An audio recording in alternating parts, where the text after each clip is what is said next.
Hello students, welcome back to my YouTube channel की study with enjoy 535। तो students, आज है हमारा लेक्चर नंबर 15। कल हमने पढ़ा उत्तल लेंस द्वारा प्रतिबिंब का बनना। इसमें हमने उत्तल लेंस से प्रतिबिंब 6 प्रकार से बनाए, अलग अलग 6 स्थानों पर वस्तुओं को रखा और उनसे प्रतिबिंब प्राप्त किया। आज हम देखते हैं अवतल लेंस द्वारा प्रतिबिंब का बनना। तो फ्रेंड्स, अवतल लेंस द्वारा प्रतिबिंब कितने प्रकार से बनता है, पहले इसकी चर्चा कर लेते हैं, उसके बाद प्रतिबिंब बनाएंगे। तो अवतल लेंस हमारा कैसा होता है? उत्तल लेंस को जब घुमा के रख दिया जाता है तो वही अवतल लेंस जैसा हो जाता है। ठीक है, ये उत्तल लेंस था हमारा। इसको ऐसे उठाया, इधर किया और यहाँ रख दिया। इसको ऐसे उठाया, इधर किया, यहाँ रख दिया। ठीक है, उत्तल लेंस से ही ये हमारा अवतल लेंस हो गया। तो अवतल लेंस से प्रतिबिंब कितने प्रकार से बन सकते हैं? ये हमारा मुख्य अक्ष, ये हमारा प्रकाशिक केंद्र O। अवतल लेंस से मित्रों फ्रेंड जो है 2 प्रकार से बन सकते हैं। प्रतिबिंब जो है 2 प्रकार से बन सकते हैं। कहाँ कहाँ पर? पहला बन सकता है जब वस्तु अनंत पर हो। जब वस्तु अनंत पर हो,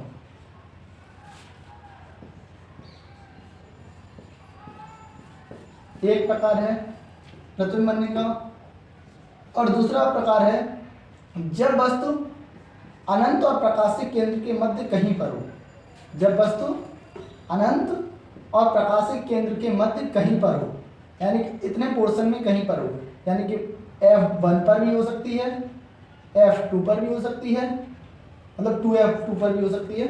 अब देखिए फ्रेंड्स, पिछली बार हमने देखा था, यानी कि उत्तल लेंस में हमने देखा था कि इधर की तरफ F1 था और यहाँ पर था 2F1।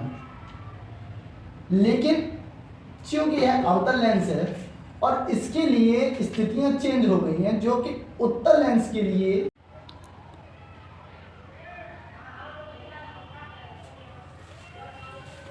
Sorry for disturbance. तो ये हमारा F2 ना होकर F1 हो जाएगा और जो 2F1 था, 2F2 था, वो 2F1 हो जाएगा। ठीक है, जब बस अनंत पर होगी तो ये अवतल लेंस के लिए होगा। ठीक है, अब हम पहली स्थिति अपनी देखते हैं जब वस्तु अनंत पर हो। तो वस्तु को हम अनंत पर रखते हैं। अनंत हमारा ये रहा। हम उन्हीं 3 प्रकाश किरणों की सहायता से प्रतिबिंब जो बने थे, उन्हीं की सहायता से यहाँ पर प्रतिबिंब बनाएंगे। तो उसमें पहली किरणावली क्या थी कि जब कोई वस्तु से, जब किसी वस्तु से प्रकाश किरण मुख्य अक्ष के समांतर चलती है तो वह अपवर्तन के पश्चात प्रथम फोकस से गुजरती है। तो यहाँ से गुजरेगी नहीं, यहाँ से इसको पीछे बढ़ाएंगे, ये अपसरित हो गई, यहाँ से इसको पीछे बढ़ाएंगे जो कि प्रथम फोकस पर ये मिलेगी। ये ठीक है, ठीक है, इसको पीछे बढ़ाएंगे तो ये कहाँ पर मिलेगी? प्रथम फोकस पर मिलेगी। अब दोबारा में हम वस्तु को अनंत पर रखा है, तो दोबारा में हम इसी वाली किरणावली को, इसी वाले नियम को दोबारा से दोहराएंगे। इसी वाले नियम को दोबारा दोहराएंगे कि जब कोई वस्तु या जब कोई प्रकाश किरण मुख्य अक्ष के समांतर चलती है तो वह अपवर्तन के पश्चात, यह अपवर्तन हो गया, तो वह अपवर्तन के पश्चात प्रथम फोकस से गुजरती है। तो ये लगेगा प्रथम फोकस से आती हुई प्रतीत होती है। ठीक है, ये अनंत पर वस्तु है तो दिखाने की जरूरत नहीं है अनंत पर। तो यहाँ पर हमारी जो प्रकाश किरणों का प्रतिच्छेदन होगा या अध्यारोपण होगा वो द्वितीय फोकस पर होगा। कहाँ पे होगा? द्वितीय फोकस पर होगा, F2 पर होगा। तो इससे क्या निष्कर्ष निकलता है कि जब कोई वस्तु अवतल लेंस में, जब कोई वस्तु अनंत पर रखी होती है तो वस्तु का प्रतिबिंब बिंदु प्रतिबिंब बनता है। प्रतिबिंब कैसा बनता है? बिंदु प्रतिबिंब। यानी कि बहुत बिंदु पर ही बना है ना, तो कैसा बनेगा प्रतिबिंब? बिंदु प्रतिबिंब बनेगा। यहाँ पे आप लिख लेना स्वयं, जब कोई वस्तु अनंत पर रखी हो तो वहां से एक प्रकाश किरण मुख्य अक्ष के समांतर चलती है, जो अपवर्तन के पश्चात प्रथम फोकस से होती है प्रतीत होती है, या अपवर्तन के पश्चात अपसरित हो जाती है। अपसरित प्रकाश किरण को पीछे बढ़ाने पर वह F2 पर मिलती है, तथा जब दूसरी प्रकाश की किरण को मुख्य अक्ष के समांतर भेजते हैं तो वह अपवर्तन के पश्चात अपसरित हो जाती है और उसे पीछे बढ़ाने पर भी वह F2 पर ही मिलती है। तब वस्तु का जो प्रतिबिंब होगा वो कैसा होगा? वस्तु का सीधा प्रतिबिंब प्राप्त होगा। कैसा प्राप्त होगा? सीधा। और बिंदु प्रतिबिंब प्राप्त होगा। सीधा भी हो सकता है, वो सीधा होगा, और सॉरी हाँ सीधा होगा और आभासी होगा। आभासी आप लोगों को दिख रहा होगा, यहाँ पे डॉटेड लाइन से बनाया गया है, तो वास्तविक तो है नहीं, यहाँ पर आभासी है, सीधा है और बिंदु प्रतिबिंब है। कैसा है? बिंदु प्रतिबिंब है। बिंदु प्रतिबिंब, ठीक है, बिंदु प्रतिबिंब प्राप्त होगा। और कहां पर प्राप्त होगा? मुख्य फोकस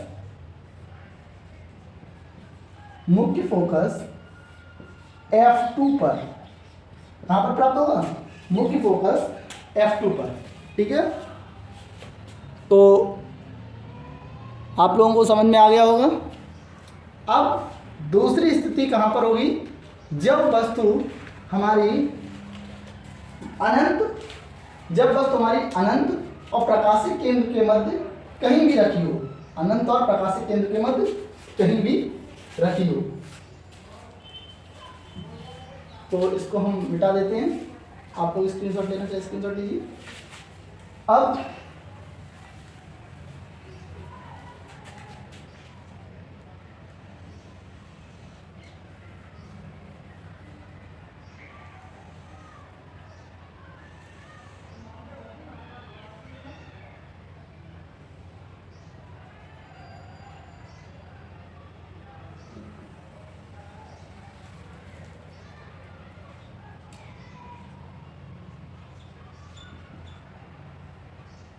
जब वस्तु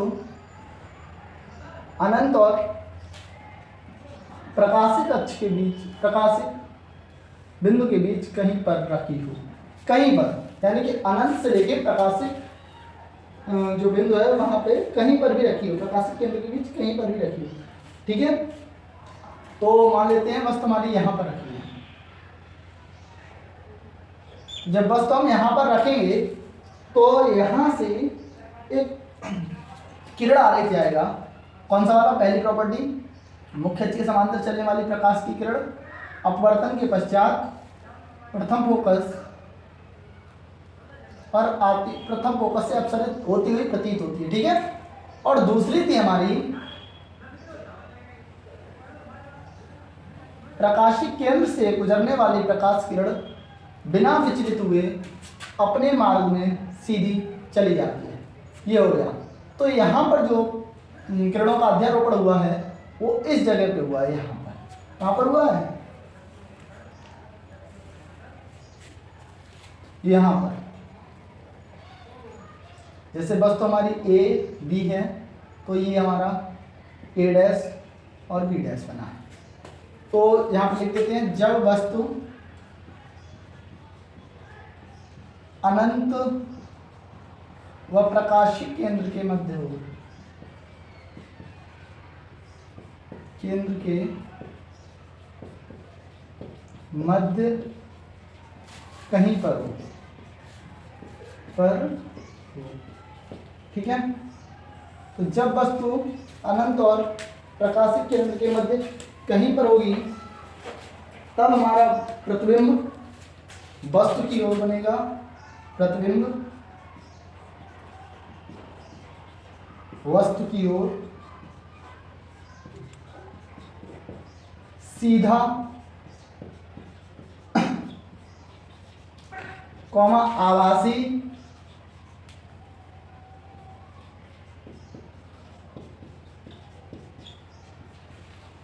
वस्तु की ओर बनेगा, सीधा बनेगा, आभासी बनेगा और वस्तु से छोटा बनेगा, वस्तु से छोटा बनेगा। और कहां पर बनेगा, कहां पर बनेगा, लेंस और फोकस के बीच में, लेंस व फोकस के बीच में या मध्य में। ठीक है, समझ में आ गया। हमारा जो प्रतिबिंब होगा वो कहां पर बनेगा, लेंस के और फोकस के मध्य में कहीं पर भी बनेगा। ठीक है, तो आशा करते हैं ये चीज़ आपको समझ में आई होगी। अब चलते हैं नेक्स्ट टॉपिक पर। फ्रेंड्स, चलते हैं अपने अगले टॉपिक पर, गोलीय लेंसों के लिए चिन्ह प्रकाटी। तो चिन्ह प्रकाटी के लिए इसके लिए कुछ नियम हैं, वो नियम पहले देख लेते हैं। नंबर 1 नियम है कि लेंसों में सदैव प्रकाशित किरण बाईं ओर से डाली जाती है। कहाँ से डाली जाती है, बाईं ओर से प्रकाश किरण अपसारित होगी। ठीक है, अपसारित की जाती है या अपसारित की जाती है। ठीक है,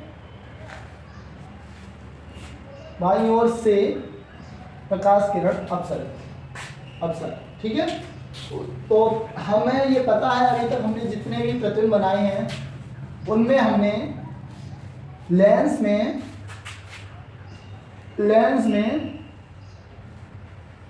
वस्तु को हमेशा बाईं ओर रखा है और हमेशा किरणों को बाईं ओर से ही डाला है। ठीक है, नंबर दूसरा है कि सभी दूरियां लेंस के प्रकाशिक केंद्र से मुख्य अक्ष के साथ नापी जाती हैं। सभी दूरियां लेंस के प्रकाशिक केंद्र से मुख्य अक्ष के साथ नापी जाती हैं, यानी कि कोई भी वस्तु को हम मुख्य अक्ष से ऊपर की ओर अथवा नीचे की ओर ही माप सकते हैं, मुख्य अक्ष को आधार मानकर। ठीक है, ये दूसरा पॉइंट है, इसको आप लोग स्वयं नोट कीजिए। मैं बोल दे रहा हूँ कि सभी दूरियां या समस्त दूरियां लेंस के प्रकाशिक केंद्र से मुख्य अक्ष के साथ नापी जाती हैं। ठीक है, तीसरा पॉइंट है हमारा, अपसारित किरण की दिशा में नापी गई दूरियां धनात्मक होती हैं, यानी कि जिधर अपसरित किरण होगी वहां पे नापी गई दूरियां धनात्मक होंगी। ये लिख लीजिए, अपसारित किरण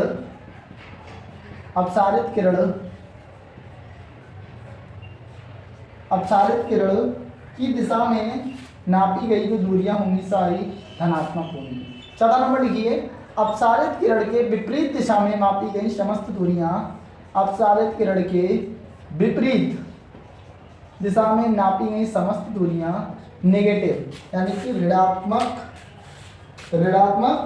ली जाएंगी। ठीक है, पांचवा लिखिए कि प्रतिबिंब की लंबाई तथा वस्तु की लंबाई मुख्य अक्ष से ऊपर की ओर धनात्मक या मुख्य अक्ष से ऊपर की ओर धनात्मक तथा नीचे की ओर मुख्य अक्ष से ऊपर की ओर। ठीक है, ऊपर की ओर धनात्मक और नीचे की ओर जो दूरियां हैं वो ऋणात्मक ली जाती हैं। ठीक है, अब देखिए अगर हम मुख्य अक्ष से ऊपर की दूरियां लेंगे धनात्मक और नीचे की लेंगे ऋणात्मक, अगर वस्तु या प्रतिबिंब जहां पे प्राप्त होता है, तो हमने देखा है कि हमारे उत्तल लेंस में जो प्रतिबिंब प्राप्त हुआ है अधिकांशतः यानी कि एक को छोड़कर समस्त प्रतिबिंब नीचे ही प्राप्त हुए हैं, मुख्य अक्ष से नीचे की ओर। तो इससे हम पता कर सकते हैं कि उत्तल लेंस के लिए हमारी फोकस दूरी यानी कि small f is equal to ऋणात्मक, मतलब ऋण में होती है, माइनस में होती है उत्तल लेंस के लिए हमारी फोकस दूरी। और अवतल लेंस के लिए अभी हमने दोनों पढ़े जो कि ऊपर की ओर थे, मुख्य अक्ष से ऊपर की ओर, तो फोकस दूरी धनात्मक होगी, तो आशा करते हैं आप लोगों को ये समझ में आया होगा। नीचे की ओर लेंगे ऋणात्मक होगी, ऊपर की ओर लेंगे धनात्मक होगी। अपसारित किरण की दिशा में लेंगे वस्तु की, मतलब नापेंगे कुछ, तो धनात्मक, विपरीत दिशा में लेंगे तो ऋणात्मक। ठीक है, आशा करते हैं आप लोगों को ये समझ में आया होगा। इसके बाद हमारा अगला टॉपिक है, ये इसका स्क्रीनशॉट लीजिए और आप पांचों नियम स्वयं लिखिए।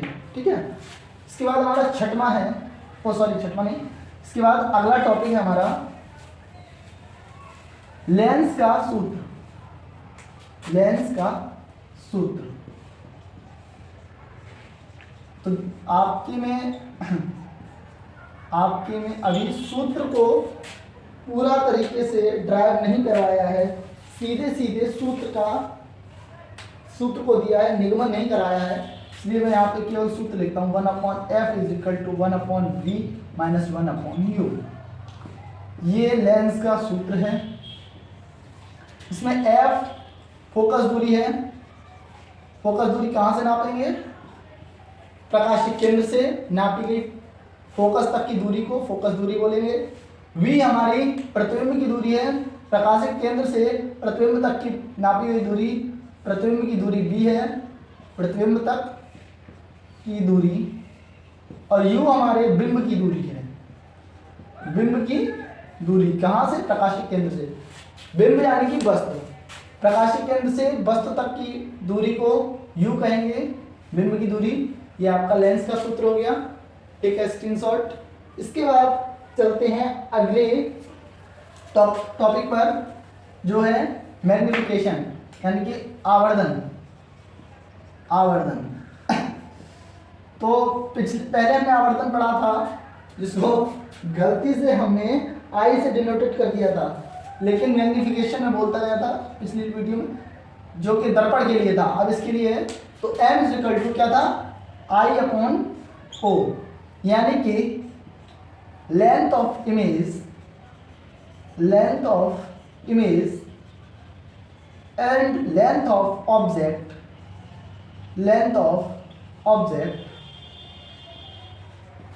we can say that the ratio of length of image and the length of object is called the magnification।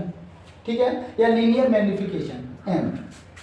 तो हिंदी में इसका है कि प्रतिबिंब की लंबाई तथा बिंब की लंबाई, यानी कि प्रतिबिंब की लंबाई तथा वस्तु की लंबाई के अनुपात को आवर्धन कहते हैं अथवा रेखीय आवर्धन कहते हैं। इसे m से डिनोटेट करते हैं। ठीक है, इसके लिए एक और था v/u।